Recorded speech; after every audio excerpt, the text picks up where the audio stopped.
$20. There we go. That's One of the biggest concerns women have about being a stay-at-home mom is that they will be financially reliant on someone else, that they will be in a position that puts them at a disadvantage financially, a disadvantage if their husband is to pass away unexpectedly, if that partner is to leave them unexpectedly. Not only do they not have access to their own money and own bank accounts, they don't have access to the marital money. In this instance, this woman is saying that she never has any money and that she's a stay-at-home mom. She has to ask for money constantly from her partner. And this can be a really dangerous dynamic. Not only do women take a huge financial hit when it comes to leaving a career in regards to just potential earnings. They lose out on benefits, they lose out on retirement, they lose out on a lot of things, right? But then to be in a relationship where money essentially is kept from the partner who is staying at home can be really, really dangerous to navigate. And it puts women in a position where they are not safe within that relationship. And I'm not saying that this instance is financial abuse, but I do think financial abuse exists in a lot of relationships where this dynamic is present. If you are a stay-at-home parent, you should have access to funds. You staying home allows your partner to have a career. You staying at home is the reason your family exists. You are just as valuable as the person earning the paycheck, and you have just as much of a right to have access to that money. 5 signs you're in an abusive relationship, financial edition. You feel like you have to ask permission to buy abso-freaking-lutely anything. You're not allowed to have your own bank account. And your partner claims it's because you guys are in a relationship and that's how it's supposed to be. But actually, it's just a way to control. Number 3, your partner monitors all of your spending and gets angry if anything doesn't look right. Number 4, now that you guys have a joint bank account, if you ever get in an argument or threaten to leave, your partner then pulls all of the money out. It's a way of establishing a point that if you leave, you'll literally leave with nothing. And it's a form of control to make sure that you can't go anywhere. Number 5, even though you have your own job, you still have a spending allowance. God help you if you spend too much at a grocery store or too much anywhere else. Maybe they don't get angry and yell at you, but you sure as hell are criticized if you don't follow what they expect of you. Babe, can I have the debit card? I'm about ready to go Christmas shopping, and there's not enough in my personal account to cover all these gifts for our family. How much are you needing? I don't know. I mean, I just know it's more than that's what I have in my account, based on how many gifts I've got to get. You tell me how much, and I'll put that amount in there for you. Yeah, but I usually not estimate perfectly, and I'm a few dollars short, so then I can't finish my shopping. And that's why I control the joint account, and I put money in the personal account so that you don't have to worry your pretty little head about money. That's my job. But I don't even know how much money's in the joint account or where we're at or how we're doing. That's why you got me. 'Tis the season for financial abuse, y'all. And of course, if you're new here, I'm actually a diagnosed narcissist.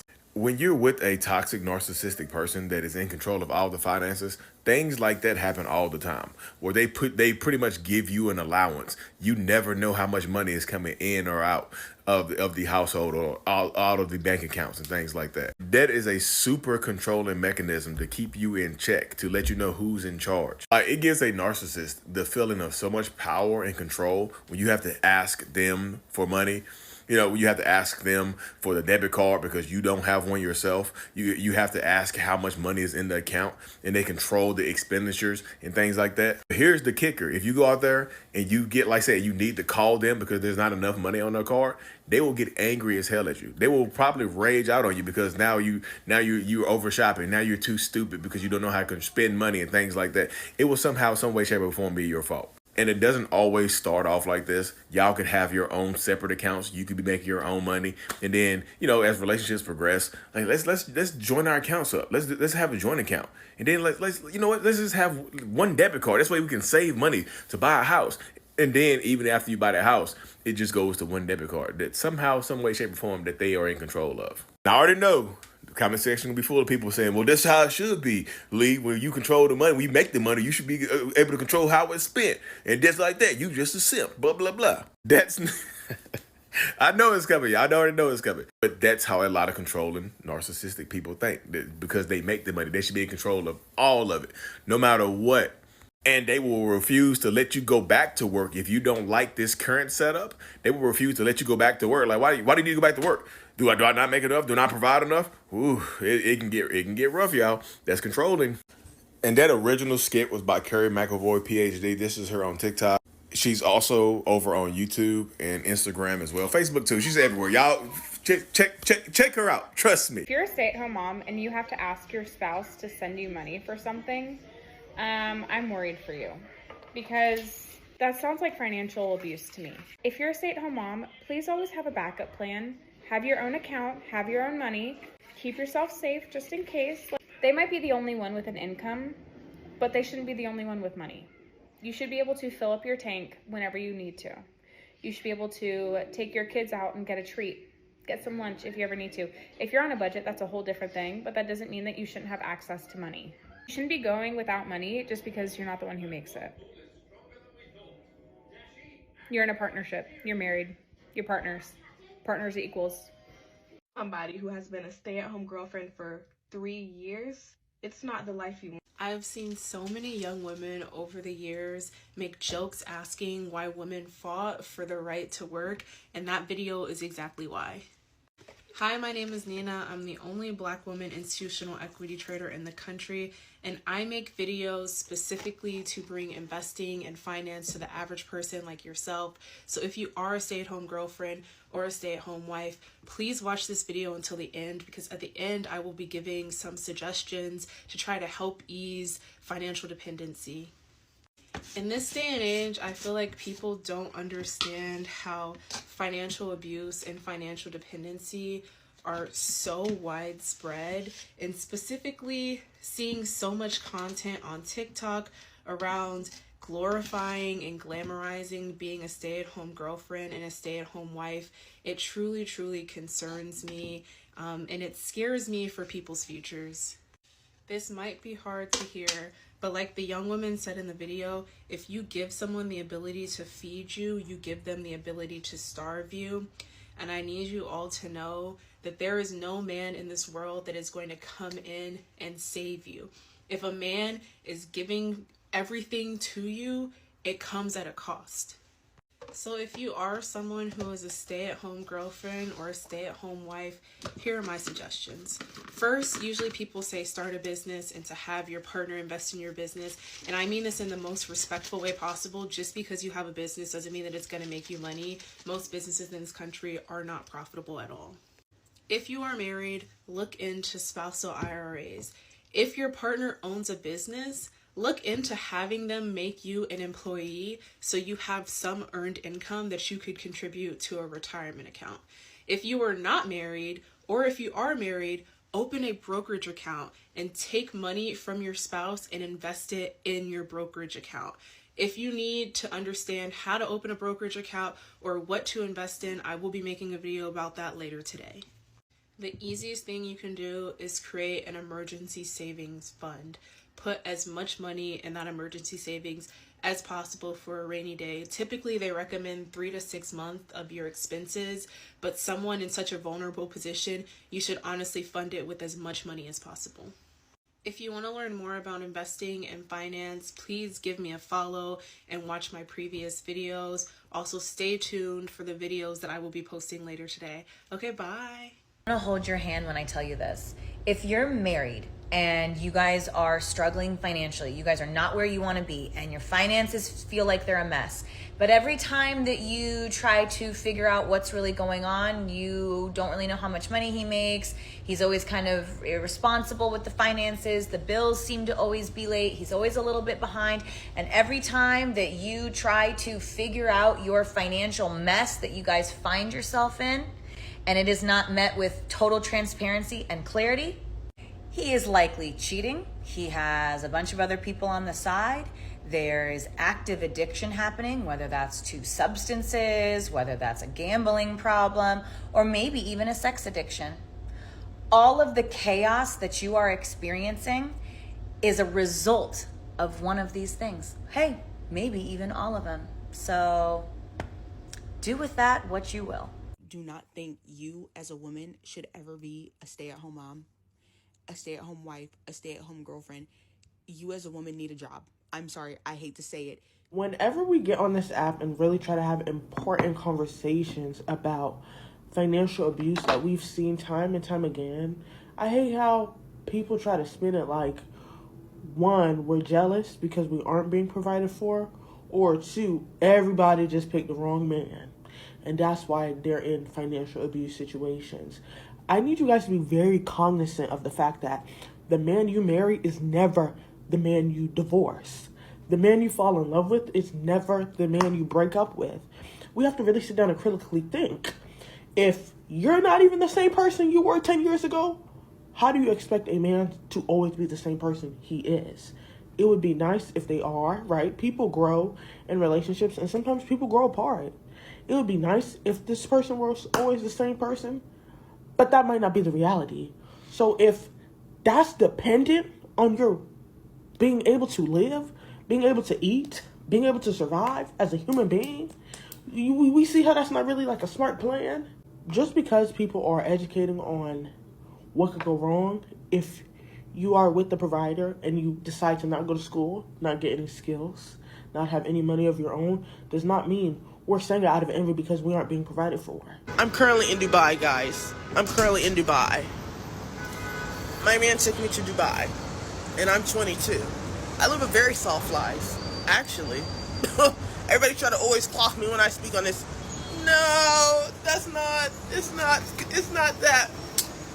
One financial abuse tactic of narcissists that almost no one talks about is how they deliberately make you poor and financially weak just to keep control. That's why there is no narcissistic abuse without financial abuse, because money becomes their chain, the leash they use to keep you trapped and dependent. By controlling your finances, they do not just decide how much money you have, they decide what you eat, what you wear, who you meet, and how you live. Every choice you thought was yours quietly becomes theirs. They track your movements by tracking your spending. They dictate your lifestyle by dictating your excess. And slowly, without realizing it, you wake up in a life when nothing belongs to you anymore. Not your freedom, not your time, and not even your body. Because once they own your finances, they own you. What you have to understand is this, that it's not simply about money, it's about power, survival, and psychological enslavement. A narcissist knows that as long as you can stand on your own feet, they cannot fully own you. Independence is the greatest threat to their control. Want to know one of the most underestimated ways that a narcissist controls you? They don't just mess with your mind, they mess with your money. And before you even realize it, they've made sure that you can't leave. A narcissist will often not just trap you with words, they'll trap you with money. And of course, it doesn't always look obvious, especially at the beginning. Sometimes it looks like help, actually, until you realize you're stuck. They might start off insisting that they'll take care of everything, handle the money, the bills, the budget, the accounts, and you think it's convenient. You think it's, them caring, but really it's control. They'll also start sabotaging your independence. They might make these subtle comments about how your job is too stressful, you should quit, you should let them provide, or they might guilt trip you into giving up career opportunities because they need you at home. Suddenly, you have no income and every dollar that you spend comes from them. They might start making you feel guilty for spending money. Do you really need that? It must be nice spending my money, or you're so irresponsible with finances. Now you're hesitating before buying even the smallest things, a cup of coffee, gas. And every dollar from them comes with strings attached. Suddenly, you owe them, and if you don't do what they want, they'll remind you exactly who's paying for everything. And financial abuse isn't just about money, it's about power. And the moment that you realize that they're using it against you, you take that first step towards getting your power back. I think there's a lot of things that we can do to take back this financial dependence. So if you guys want to see a video on that, let me know. Because the goal of financial abuse is to keep you dependent. So the second you start making your own financial choices, no matter how small, you start taking that power back. Financial abuse is one of the hardest forms of domestic violence to overcome. In some of the more covert cases, you don't even know that you're being financially abused until it's too late.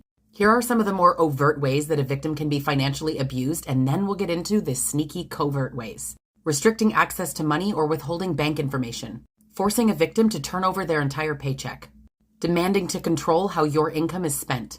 Forbidding the victim from working at all. Sabotaging the victim's employment by making them miss work or jeopardizing their job. Forcing them to work in the family business without proper compensation or compensation at all. Creating debt in the victim's name without their knowledge or consent. Forcing the victim to take on loans or debts and then controlling the repayment process. forcing the victim to sign financial documents without understanding the consequences. And now, the covert ways.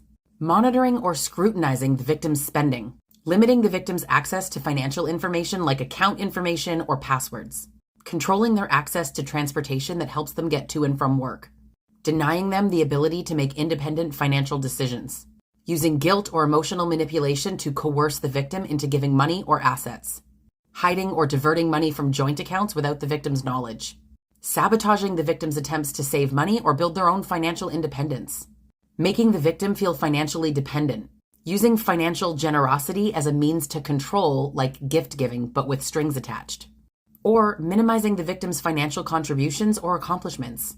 This is definitely not a comprehensive list. I was financially abused in so many of these ways. Abusers do this to maintain financial control so that you can't leave. The whole point is power and control. They want to keep you. Creditors and banks are notorious for their lack of compassion when it comes to these things. Regaining your financial independence is such a challenge. It can have severe and long-lasting effects on a victim's sense of well-being and security. What's your experience been with financial abuse? He started to financially abuse me by using the fact that he paid for everything and he had the job against me. It was the bare minimum. He's gaslighting you at that point. Yeah. Every time like we get in an argument, he would be like, oh, well, I'm taking your vape, or I'm not buying you this, or I'm not getting you that. Yeah, he's controlling you. Yep. Yeah. And it was like I wasn't allowed to make any note of anything. Like if I noticed we were having less money because he was drinking more often, I couldn't say that because it was his money. And every time I needed something, even if I needed tampons, I would feel bad. And that's ridiculous. It was such an odd, horrible situation. And at that time, I had no clue. I just thought that this was normal, that all stay-at-home moms experience this and that we all didn't have our own money. But you realize now that it's not normal. No, it's not normal. Like people who are in relationships like that or marriages, like they tend to share bank accounts, they tend to have shared cards. And there's no control. Yeah, there's no control. I thought that since it was his money, I was just supposed to follow suit and listen, and I did, unfortunately. Is it normal in a marriage for the stay-at-home mom to have to ask for money? I am not a stay-at-home dad. My wife is not a stay-at-home mom, but I have a lot of opinions on this topic. And the reason being is because I advocate for an equal partnership within a household. And equal partnership is not 50-50. An equal partnership is if I come home, I'm exhausted, and I can only give 20%, my wife will pick up and be 80%. If my wife is having a really hard day and she can only give 10%, I'm there with the 90%. But we don't have these crazy expectations for one of us to be doing everything. Like you see in a lot of traditional homes of the wife who is might be a stay-at-home mom, taking care of the kids, doing all the cooking, cleaning, laundry, and the husband just gets to go to work, come home, and then sit on his butt and expect to be waited on by his wife through the evening as well. What this person is describing in their video, if you go watch the full thing, is financial abuse. Obviously, there are a lot of people having different ways that they run their home when it comes to finances. Some people have one bank account, some people have multiple bank accounts. And this is not about someone who has a track record or is very irresponsible with money. We're talking about men who automatically associate them being the one going out to work and not thinking that their wife, who is a stay-at-home mom, is working. So in that aspect, they are the ones that control the finances because they are the only ones who contribute financially. It sounds stupid even saying it. It is 100% financial abuse if you as a stay-at-home mom have to get the go-ahead anytime that you make a purchase. Some people are okay with this within their marriage. As a spouse, they let their spouse know anytime that a purchase is being made. Wife and I have a number. We have a shared bank account. The only other bank account that we have is a business account that I have. Other than that, everything goes into the same bank account.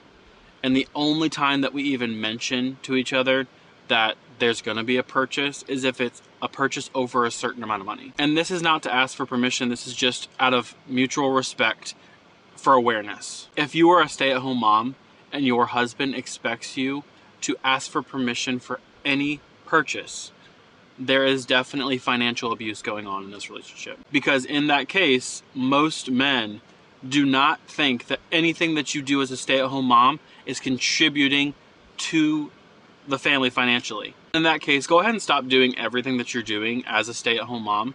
All the things that you do around the house, he will learn quickly that if he has to pay someone to do those things, like childcare, keeping the house clean, making all the food, he's going to see how much financially you are contributing to the family by doing those things. Ma'am, your husband does not treat you as an equal if you have to ask every single time that you make a purchase, because he either does not trust you with money or he doesn't want you looking at the finances because of some things that he might be purchasing.